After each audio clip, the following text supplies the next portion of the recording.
ભારત પર પાકિસ્તાન દ્વારા ડ્રોનથી નિષ્ફળ હુમલા કરાઈ રહ્યા છે ત્યારે સંભવિત યુદ્ધની સ્થિતિને પગલે કચ્છના વહીવટીતંત્ર દ્વારા તમામ બજારોને બંધ રાખવા જણાવવામાં આવ્યું છે। ત્યારે હાલમાં જિલ્લાના ભુજમાં ખુલ્લી રહેલી દુકાનોમાં લોકોની ભારે ભીડ જોવા મળી આવી છે। લોકો જીવન જરૂરી ચીજવસ્તુઓ ખરીદવા માટે ઉમટી પડ્યા છે। ત્યારે શાકભાજી અને જીવન જરૂરી ચીજવસ્તુઓ ખરીદવા લોકો ઉમટ્યા છે તો કચ્છ જિલ્લાના લોકોને ઘરમાં જ સુરક્ષિત રહેવા કહેવામાં આવ્યું છે। તેમજ કોઈપણ નાગરિક બિનજરૂરી બહાર ન નીકળે તથા રાત્રિ દરમિયાન પણ આપણે સૌ સ્વયંભૂ બ્લેકઆઉટનું સંપૂર્ણપણે પાલન કરે તેમ કહેવામાં આવ્યું છે। તો જિલ્લા વહીવટીતંત્ર દ્વારા આપવામાં આવતી સૂચનાઓનું પાલન કરવું અને તેમની સાથે સહકાર આપવો એ દરેક નાગરિકની જવાબદારી છે। તો આ સમયગાળામાં શાંતિ જાળવી અને એકતા સાથે કામ કરવું જરૂરી છે। આ સ્થિતિમાં ગભરાવાની જરૂર નથી તથા તંત્ર અને સુરક્ષા દળો તમારી સુરક્ષા માટે સંપૂર્ણ રીતે કાર્યરત છે। તમારું સહકાર અને શાંતિ જાળવવું એ સૌથી મોટું યોગદાન છે હોવાનું તંત્ર દ્વારા જણાવવામાં આવ્યું છે।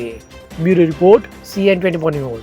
હવે જુઓ દેશ દુનિયાની તમામ ખબરો તમારી આંગળીના ટેરવે।